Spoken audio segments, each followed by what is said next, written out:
Evangelho do nosso Senhor e Salvador Jesus Cristo, segundo escreveu João, capítulo de número 9, versículos do 1 em diante, vai dizer-nos assim, a santa e poderosa palavra de Deus.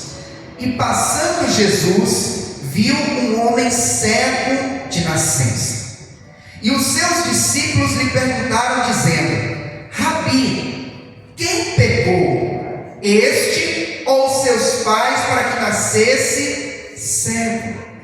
Jesus respondeu: nem ele pecou, nem seus pais, mas foi assim para que se manifestem nele as obras de Deus. Aleluia. Como é nosso costume, eu quero convidar a igreja a repetir após mim o versículo de número 3 que diz: Jesus respondeu,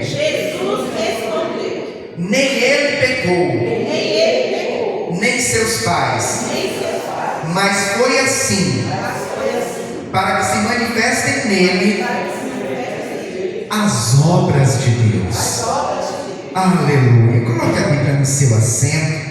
É momento de falar com Deus. Senhor amado e Pai querido, Deus santo e todo-poderoso, felizes estamos, ó Pai, porque mais uma vez o Senhor nos dá a oportunidade de nos reunirmos nesse santo lugar para cultuar ao Senhor. E nesta manhã já podemos falar com o Senhor em oração, já podemos também louvar, exaltar e agradecer o seu nome através dos louvores que aqui foram entoados nesta manhã. E agora a tua igreja espera receber uma palavra, não uma palavra que provém do homem, porque aquilo que provém do homem é muito raso, superficial, mas uma palavra que provenha do coração do próprio Deus, do seu coração, ó Pai, porque aquilo que provém do Senhor é profundo, é impactante e é transformador. Por essa razão nós lhe pedimos, ó Pai, que nesse momento o Senhor venha abrir os nossos ouvidos espirituais, abrir, ó Pai, o nosso entendimento, para que nós possamos não apenas ouvir, mas entender a mensagem que o Senhor tem preparado a cada um de nós. E que esta palavra, ela seja, ó Deus, como alimento para a nossa alma, como combustível para a nossa fé, e como uma bússola que vai nos apontar o caminho, a direção certa que devemos seguir, segundo a sua vontade, que é boa, perfeita e agradável. Ó Pai querido e amado, eu me coloco diante de Ti como um simples servo que sou e lhe peço: usa-me, ó Pai, como instrumento em suas mãos para pregoar a santa e poderosa palavra do Senhor. É o que nós lhe pedimos, ó Pai, e desde já lhe agradecemos em nome do Senhor Jesus. Amém e graças a Deus. Agora eu te convido a dar a mais forte salva de palmas ao Senhor Jesus. Aleluia! Santo é o Senhor, Jesus é maravilhoso. Aleluia! A igreja pode tomar o seu assento, fiquem à vontade. Graças a Deus. Igreja do Senhor, todo casal que faz planos para o futuro e trazendo aqui para o contexto o qual estamos inseridos na palavra de Deus, principalmente naquela época de Cristo, aonde não se havia inclusive o termo namoro, quando duas pessoas se conheciam e desejavam se unir em matrimônio, elas já iam para a etapa do noivado. Então, um casal, duas pessoas que fazem planos para um futuro juntos, tem muitos sonhos. O sonho daquele casamento lindo na igreja, a mulher já começa a se imaginar naquele vestido branco de noivo, usando véu, grinalda, aquela grinalda longa que muitas das vezes se arrasta pelo corredor da igreja, a igreja toda arrumada e adornada, decorada para o casamento. Logo após, já sonham também com com aquela recepção para os convidados, sonham com aquela viagem de lua de mel, e os sonhos não param por aí. Sonham com a conquista da casa própria, sonham com a mobília da casa, principalmente a mulher, em comprar aqueles móveis que ela tanto sonha, para deixar a sua casa bonita, com a sua cara, com a sua personalidade. O homem também sonha, por exemplo, com um carro, para poder conduzir a família em direção aos lugares que precisam ir, para a igreja, ao supermercado, para ir ao trabalho. E finalmente, e não menos importante, muito pelo contrário, sonham com filhos. Eu posso dizer com plena certeza que mais de 90% dos casais se casam pensando em ter filhos. Sim, existem aqueles que não têm esse plano. No entanto, a maioria pensa dessa forma. E trazendo para esse contexto no qual a palavra está inserida, na época de Cristo, há 2000 anos atrás, era imprescindível que o casal viesse ter filhos. Então era sonhar, era desejar e era muito esperar. E a Bíblia vai nos falar a respeito de um casal que contraiu núpcias, que teve esses sonhos que aqui foram falados: o sonho do casamento, o sonho da casa, o sonho de ter filhos. E a Bíblia vai nos falar que eles têm um filho. No entanto, esse filho tão sonhado, tão esperado, tão planejado, ele acaba vindo com uma deficiência. Essa criança é uma criança especial. Certamente, logo nos primeiros dias, eles notaram que aquela criança não tinha a visão. Aquela criança nunca poderia ter o prazer, o privilégio de ver o rosto dos seus pais, de ver a luz do dia, de ver os seus amiguinhos, os seus primos, de andar pela rua livremente, com tranquilidade, porque não tinha a visão. Certamente, aquela criança, conforme foi crescendo, os seus pais olhavam para os amiguinhos, olhavam para os vizinhos e viam as demais crianças correndo pela rua, brincando de pique-esconde, pega-pega e as demais brincadeiras que provavelmente tinham na época. No entanto, o seu filho era especial. Não podia ter essa mesma liberdade. Muito provavelmente ficava dentro de casa, um pouco mais quieto, um pouco mais parado, porque não lhe era seguro andar sozinho, porque lhe faltava a visão. Certamente esses pais sofreram muito, porque quando algo acomete os nossos filhos, parece que dói mais em nós do que neles. Eu me recordo de quando a minha filha mais velha, Angélica, os irmãos conhecem, ela teve uma bactéria no dedo, e por conta dessa bactéria, ela acabou sendo internada, ficou numa situação muito complicada, até chegar ao ponto de que teve que tirar um pedaço do dedo dela. Eu me recordo que eu e a Leila, quando víamos ela ali no hospital internada, chorando, doía em nós. Cada vez que ia colocar a agulha na veia dela para procurar a veia, para ter o acesso, ela chorava, mas parece que doía mais em nós.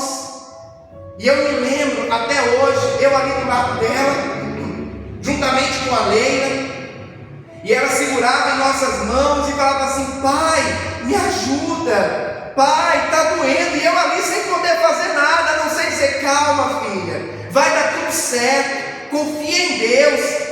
E eu me lembro de uma coisa que eu sempre dizia para ela quando estava nesses momentos de processo, de receber injeção, eu falava para ela assim: filha, pede para Jesus te ajudar. E eu me lembro até hoje, ela pequenininha, coisa de uns 7 anos mais ou menos, ela dizendo assim: Jesus me ajuda, e chorando. Aquilo doía dentro de mim. E eu fico imaginando agora os pais dessa criança, que muitas das vezes talvez dizia assim: pai, eu quero ir brincar com os meus amiguinhos, pai, eu quero fazer algo diferente. E certamente o pai e a mãe tinham que limitar, dizendo: filho, é melhor você ficar aqui, é mais seguro para você não tropeçar, para você não cair, para você não se machucar. E o que dizer do sofrimento dessa criança?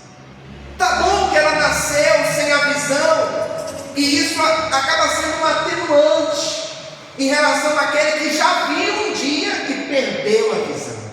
Mas mesmo assim, certamente ela sofria muito, por conta das limitações, por conta certamente das comparações, porque o ser humano tem o mau costume de comparar as pessoas. E certamente aquela criança, aquele menino ouvia alguém dizendo assim: olha, fulano está correndo, fulano está brincando, fulano está fazendo isso e aquilo, enquanto ele estava ali, parado, quieto. Aquela criança foi crescendo, os anos foram passando, e ela começou, aquela criança, a perceber que as limitações na sua vida não seriam apenas as limitações de não poder brincar livremente com os seus amiguinhos. Chegou a juventude, e enquanto seus amiguinhos, que também cresceram, começaram cada um a ter a sua profissão, aprender um ofício, ele continuava. Não podia aprender um ofício de ser um carpinteiro, um pedreiro, ou qualquer outra profissão da época, porque havia uma limitação na sua vida, lhe faltava a visão. Infelizmente, principalmente naquela época, o destino que estava reservado para uma criança que nascia cega era chegar ao ponto de ser um mendigo. Pastor, como assim? Se tornar um pedinte. Por quê? Como a criança que cresceu, se tornou um adulto, não tinha como aprender um ofício para se manter, havia autorização do Império Romano para que aquele homem deficiente pudesse pedir esmolas. Então já era autorizado, já era concedido pelo Império Romano: você pode ficar numa esquina, você pode ficar em algum local que você achar melhor, e ali você vai pedir. Essa era a sentença, esse era o futuro que estava reservado para ele. Imagine você, enquanto todos os amiguinhos dele estavam pensando nas suas profissões, pensando em muitas das vezes conquistar a casa, pensando num casamento, o futuro que estava reservado para ele era um futuro triste, era um futuro miserável, era um futuro cheio de limitações. E eu abro um parênteses aqui antes de darmos continuidade, para falar algo importante para a igreja. Quantas das vezes em nossas vidas não nos deparamos também com limitações? Limitações físicas, ou limitações psicológicas, ou limitações por conta de um cenário que se desenhou na nossa vida, que nos impede de seguir em frente, que nos impede de muitas das vezes sonhar com algo maior, com algo melhor, com um futuro diferente. Aquele jovem que já estava caminhando para se tornar um homem, infelizmente, tinha um futuro não promissor, mas um futuro muito triste, reservado pela frente. A Bíblia vai nos falar a respeito daquele cego de Jericó, chamado Bartimeu. E a Bíblia fala que Bartimeu, ele usava uma capa, os irmãos lembram? Aquela capa era inclusive essa autorização do Império Romano. Aquele que tinha deficiência e estava usando a capa, tinha autorização do Império Romano para mendigar. Certamente, para este jovem, para este cego, a situação era a mesma. A Bíblia não fala, mas é possível que ele também usasse uma capa, que ele também tivesse essa autorização do Império Romano, porque a Bíblia vai nos falar um pouco mais à frente que ele mendigava.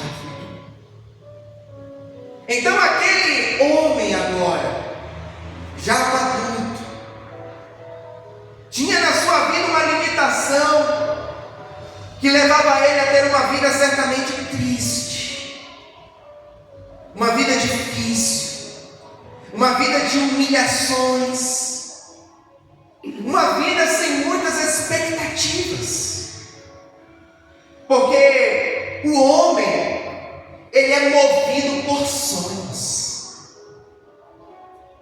Nós não podemos parar de sonhar, nós precisamos continuar sonhando. Mas eu fico imaginando aquele homem e pensando, qual sonho ele poderia ter? O que passava pela sua mente?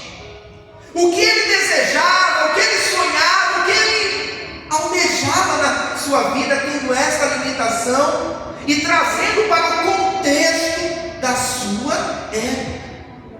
Nós não estamos falando do século XXI, aonde está cada vez mais a sociedade procurando incluir aqueles que têm alguma deficiência, seja ela visual ou de outro patamar, de outro ponto. A sociedade tem procurado trazer para perto, tem procurado fazer com que aqueles que têm alguma deficiência tenham facilidades, possam conseguir alcançar coisas, lugares que inclusive os demais que não têm aquela deficiência também alcançam.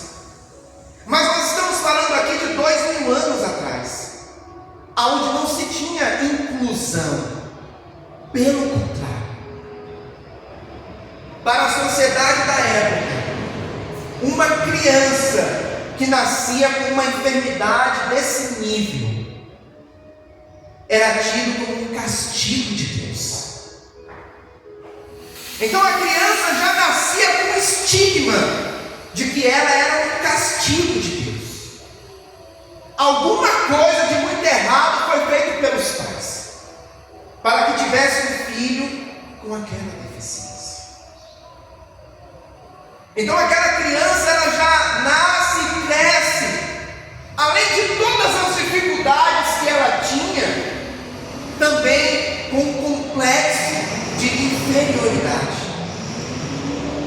pensando assim: será que eu sou um castigo de Deus para os meus pais? Será que Deus está me castigando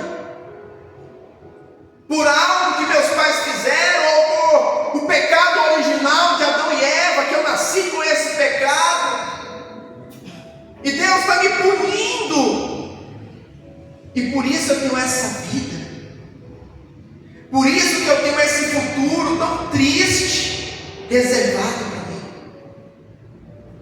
E eu abro aqui mais um parênteses para dizer algo importante para a igreja, que às vezes nós passamos por situações na vida em que a nossa mente começa a indagar a nós mesmos: o que eu fiz para merecer isso? Aonde eu errei para merecer hoje estar passando por isso?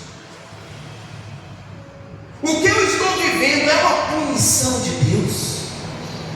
É um castigo de Deus?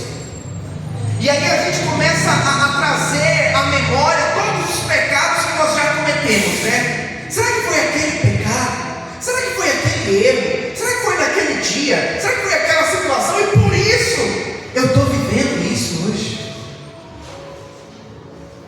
Mas eu quero te dizer nesta manhã que nem tudo que nós vivemos em nossas vidas, no âmbito negativo, de provação, de adversidade, é consequência de um pecado, é consequência de um erro, é consequência de uma falha. A Bíblia vai nos falar que certo dia, aquele homem que nasceu cego, ele estava ali, possivelmente assentado à beira do caminho, e Jesus passando por ali, Jesus, ele vê aquele homem cego.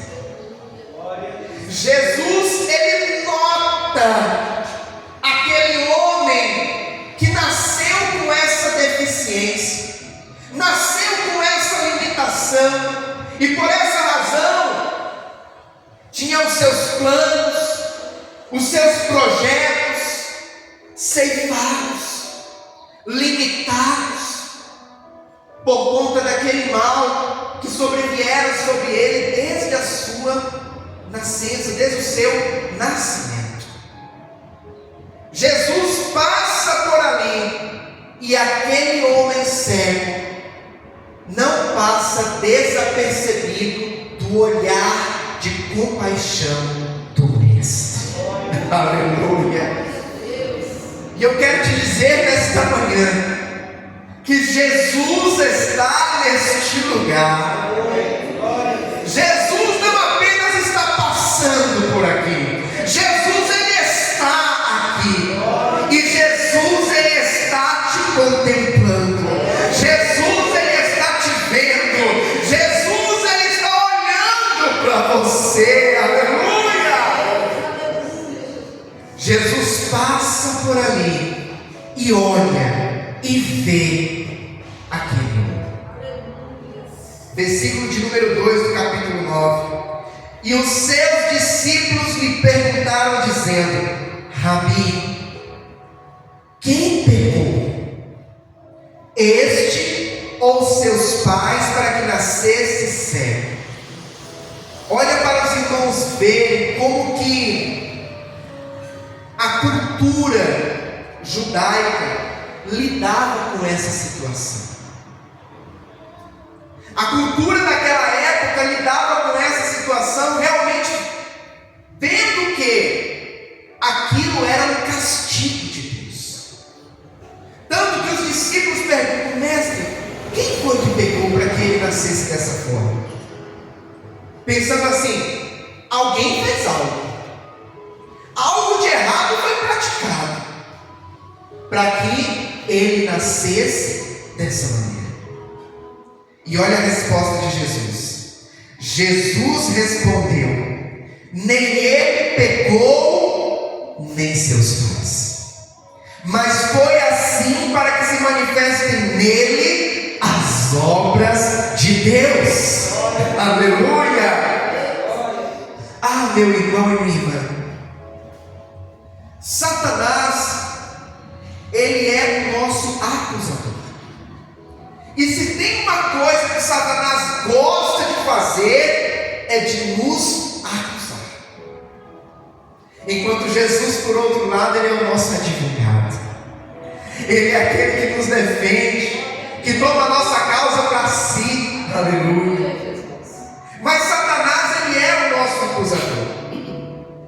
E não são poucas as vezes que ele tenta nos acusar, principalmente quando estamos enfrentando lutas e adversidades, principalmente quando estamos caminhando em meio aos desertos da vida.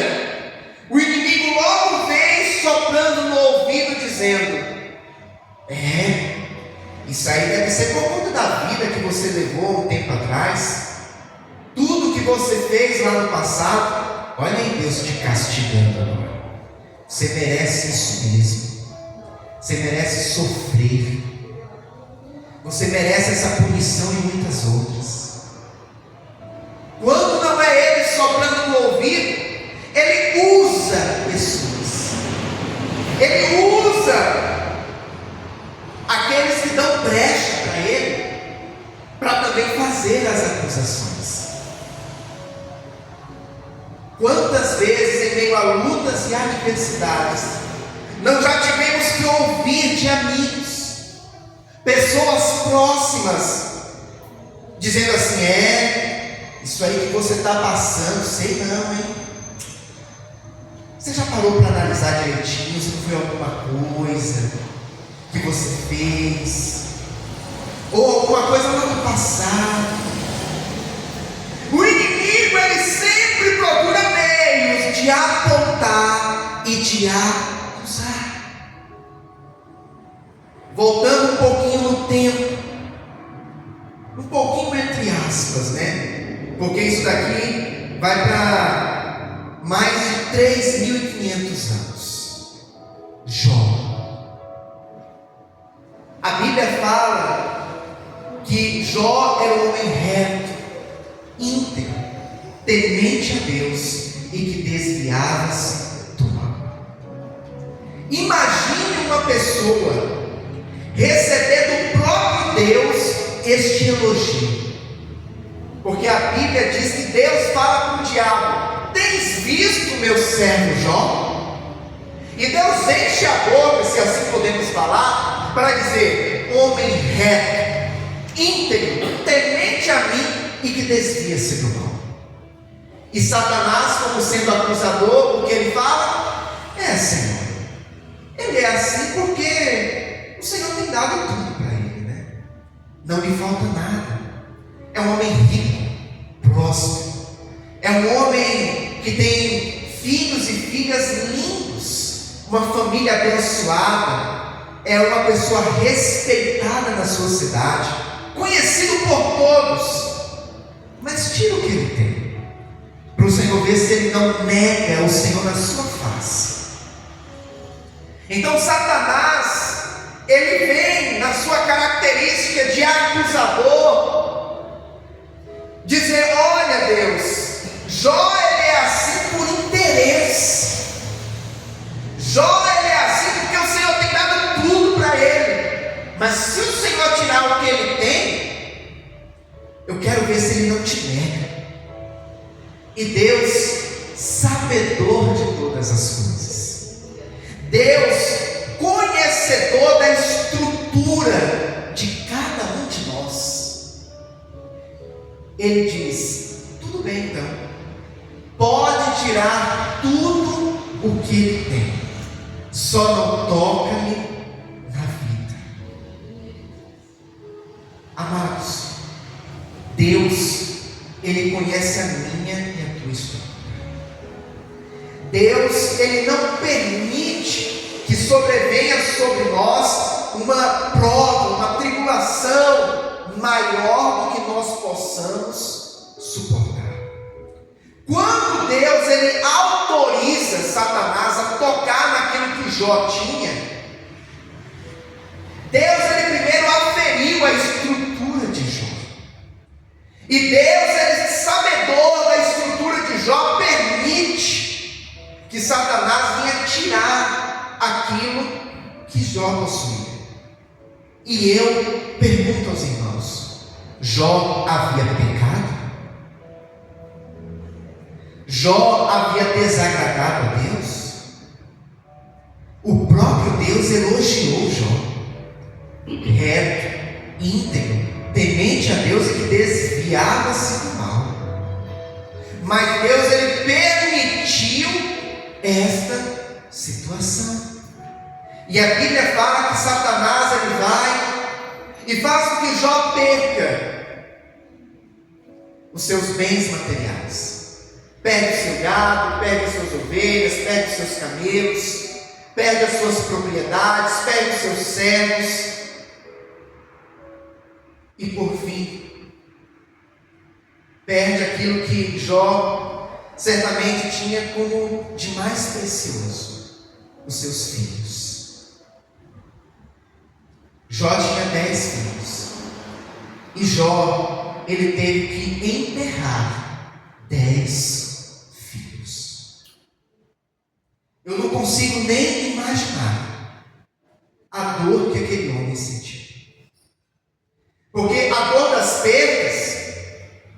Bens materiais vão vir outros.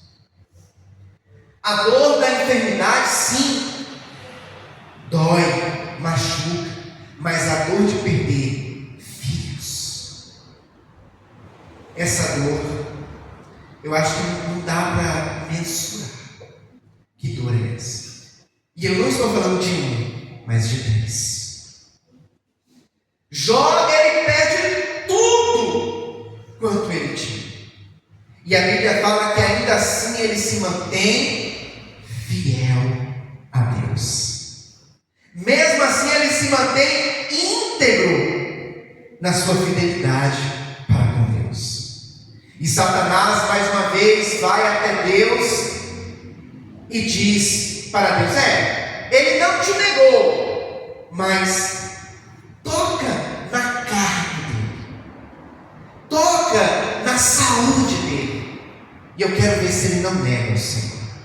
E mais uma vez Deus permite, pode tocar, só não tira a vida.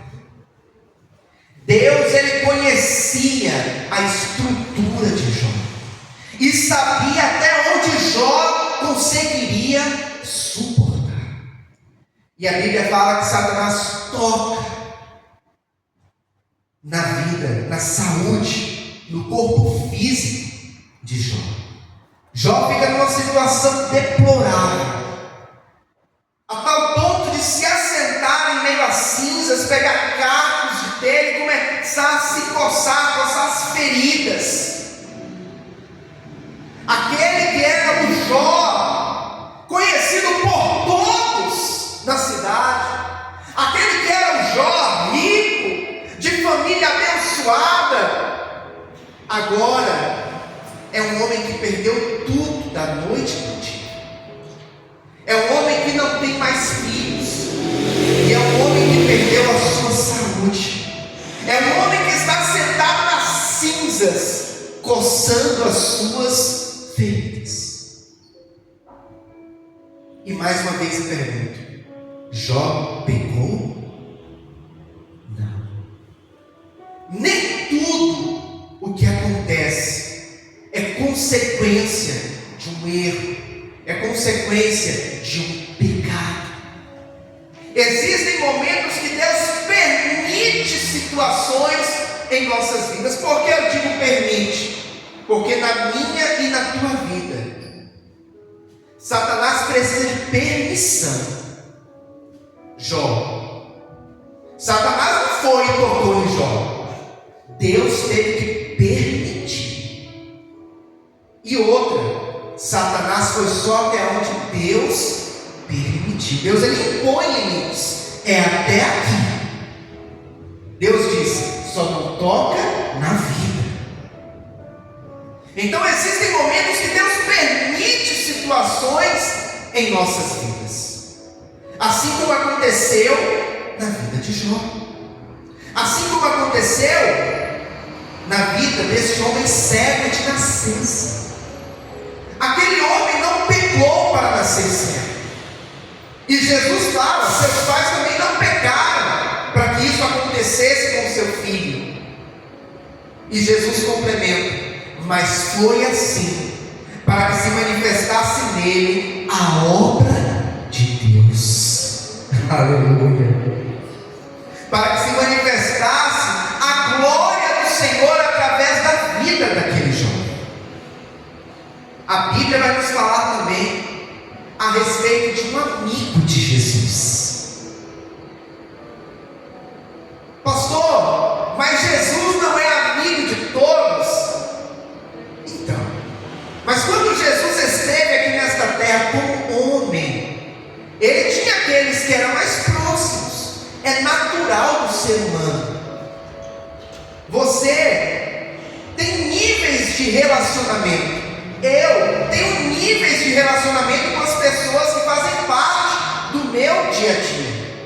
Tem aquelas que são mais próximas, e tem aquelas que não são tão próximas assim.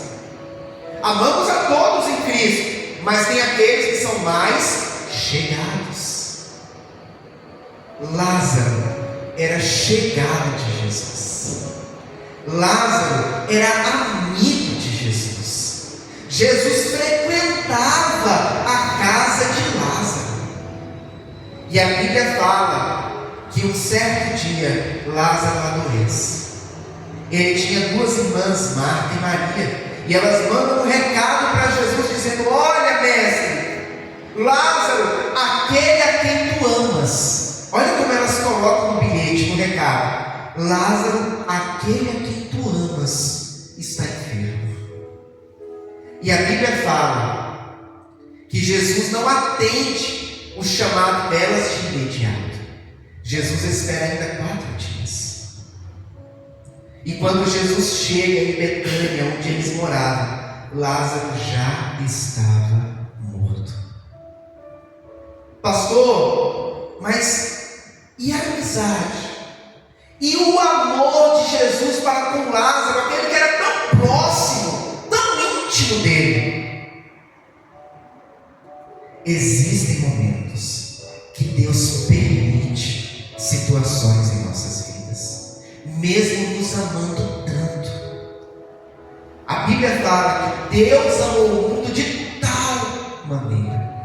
É um amor que não dá para mensurarmos, não dá para medirmos, mas mesmo nos amando tanto, Ele permite situações em nossas vidas. E isso não é falta de amor. Isso não é porque quer punir, mas é porque tudo que acontece em nossas vidas tem um propósito da parte de Deus. Na vida do justo, nada acontece sem um propósito. Na vida de Jó havia um propósito em ele passar por aquilo. Na vida de Lázaro havia um propósito em ele passar por aquilo. Na vida deste cego de nascença havia um propósito de Deus para ele ter nascido cego. E quando nós vamos analisar essas situações, nós vamos ver que em todas elas o nome do Senhor é glorificado. O nome do Senhor é engrandecido. E aquilo que a pessoa vive após a prova, após a adversidade, é maior e melhor do que o tempo anterior que ela estava vivendo. Jó perdeu tudo quanto tinha, no entanto, se manteve fiel ao Senhor. Até os seus amigos que vieram ficar com ele perguntaram: Jó, será que você não fez algo para estar passando por isso? Olha os acusadores. No entanto, a Bíblia fala que Jó, ele ora pelos seus amigos, se mantém fiel ao Senhor e ora por aqueles que acusaram ele. E a Bíblia fala que Deus virou o cativeiro de Jó enquanto orava pelos seus amigos. E aquela situação mudou. E a Bíblia fala que Deus deu para Jó em dobro a tudo quanto antes ele tinha. Aleluia. Lázaro morreu. Ficou 4 dias num sepulcro, num túmulo. No entanto, no momento determinado pelo Senhor, porque o tempo de Deus é diferente do nosso. No tempo que Deus determinou, Jesus chega e diz: Lázaro, vem para fora. E aquele que já cheirava mal, aquele que estava no mundo dos mortos há 4 dias, volta à vida. E a Bíblia fala que Jesus disse que aquilo aconteceu para que aqueles que ali estavam em Betânia crescem nele. Aquele milagre, aquela ressurreição que Jesus fez na vida de Lázaro, fez com que muitas pessoas viessem crer em Jesus, viessem se render diante ao Salvador, o Messias. E agora chegamos mais uma vez nesse jovem cego de nascença, que sofreu uma infância inteira, que seus pais certamente sofreram muito com ele. No entanto, Jesus agora tem um encontro com aquele homem. E olha que a palavra do Senhor vai nos falar a partir do versículo 4. Convém que eu faça as obras daquele que me enviou enquanto é dia. A noite vem quando ninguém pode trabalhar. Enquanto estou no mundo, sou a luz do mundo. Aleluia. Jesus, quando veio a esta terra, Jesus operou inúmeros milagres. A Bíblia vai nos falar que se fosse contar em livros todos os milagres que Jesus operou, não seria possível de tantas situações. Ou seja, a Bíblia não narra todos os milagres de Jesus. E esses milagres foram necessários para mostrar para aquelas pessoas que Jesus verdadeiramente é o Filho de Deus, aquele que tem poder nos céus, na terra e debaixo da terra, aquele que pode curar toda e qualquer enfermidade, aquele que pode expulsar demônios, aquele que pode salvar o homem pecador. Aleluia. Jesus veio a este mundo trabalhar, realizando as obras do Pai. Versículo 6. Tendo dito isso, cuspiu na terra, e com a saliva fez lodo, e untou com o lodo os olhos do cego. Ah, meu irmão e minha irmã, Jesus tem as suas formas de trabalhar, e não cabe a nós questionar a maneira como Deus escolheu para operar um determinado milagre. Jesus, ele sempre nos surpreende. Naquele dia, mais uma vez, ele faz algo diferente. Jesus, ele com a saliva faz lodo na terra, cuspiu na terra e com a saliva fez lodo, e untou com lodo os olhos do cego, e disse-lhe: vai, lava-te no tanque de Siloé, que significa enviado. Foi, pois, e lavou-se e voltou vendo. Aleluia. Jesus tem as suas maneiras de trabalhar, e cabe a nós questionar? Não, cabe a nós obedecer. Jesus fez o lodo, passou nos olhos daquele cego e disse: vai, lava agora os teus olhos no tanque de Siloé. Aquele jovem cego poderia até dizer: mas Senhor, por que o Senhor fez isso? De passar lodo nos meus olhos? O Senhor não poderia apenas dar uma ordem?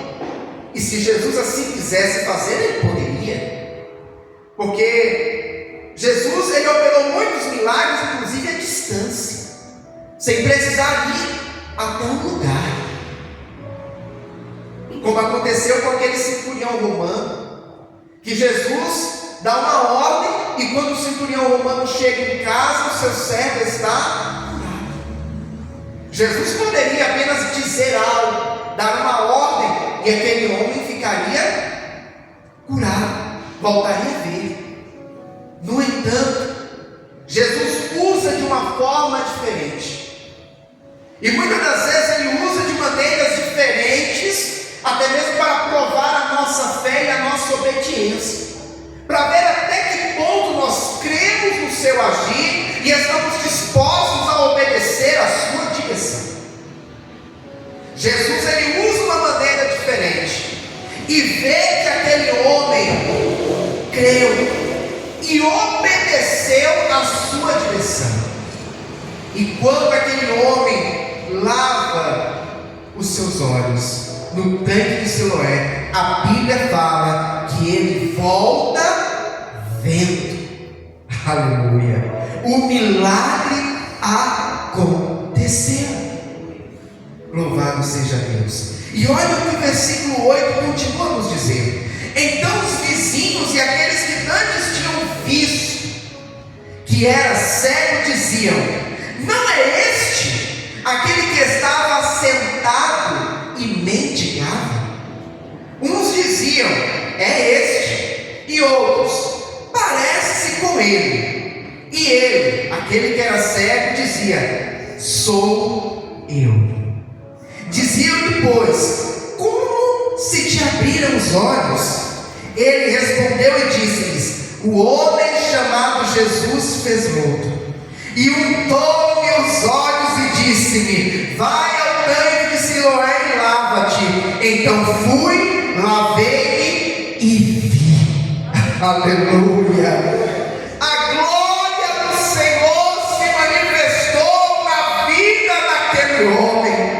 Aquele que nasceu cego, aquele que teve uma vida de limitações, aquele que teve toda uma fase de sofrimento, aquele que muitas das vezes foi julgado, porque muitos diziam: algo foi feito para que ele nascesse desse jeito. Agora é curado pelo Mestre, agora passa a ver, agora volta a sonhar, agora passa a ter perspectivas. Aquele que era cego, em sua vida é operado um milagre. A glória do Senhor se manifestou, e as pessoas que viram ele crescer, os vizinhos que viram ele crescer, os seus amigos que viram ele crescer cego, limitado, sendo colocado como alguém menor, inferior, como alguém que estava sofrendo uma punição por um erro que foi cometido, agora presenciam Jesus operar um grande milagre e declarar que ele nasceu daquela forma, não por uma punição de Deus, não por um castigo de Deus, porque nem ele nem seus pais haviam pecado, mas que assim aconteceu para que se manifestasse nele as obras do Senhor. Aleluia. Jesus é aquele que, quando traz uma restauração às nossas vidas, ela é completa, porque Jesus, ele começa sanando um questionamento, o questionamento de quem foi que pecou, quem foi que errou para ele nascer desse jeito. Jesus já chega sanando isso, para tirar a culpa, para tirar os olhares de julgamento, para tirar os dedos que apontavam. Jesus já chega sanando, nem ele, nem seus pais pecaram. Primeiro Jesus já limpa isso, limpa a imagem, limpa a reputação, muda a forma como as pessoas vão ter que encarar agora. E na sequência, Jesus operou um milagre, fazendo com que aquele que era cego viesse ver, aquele que nasceu cego viesse enxergar, e todos que estavam ali, querendo ou não, porque ali haviam pessoas do convívio daquele homem, e ali haviam também muitos fariseus. Se nós formos continuar lendo o texto até o versículo 33, aproximadamente 34, nós vamos ver que os fariseus, eles ficam afoitos com aquela situação, com aquele milagre que Jesus operou. Tanto que eles pegam aquele que outrora era cego e levam para a sinagoga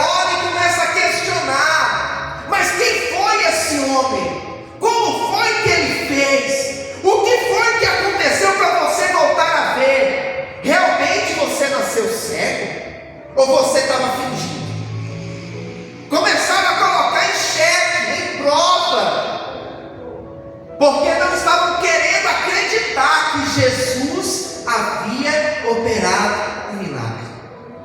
E eu acho tão lindo que olha o que aquele homem que outrora era cego e agora estava vendo, olha o que ele diz no versículo 25. Respondeu ele, pois, e disse: se é pecador, não sei, porque eles estavam falando que Jesus era pecador. Se é pecador, não sei. Uma coisa sei, e é que, havendo eu sido cego, agora eu vejo. Oh, aleluia!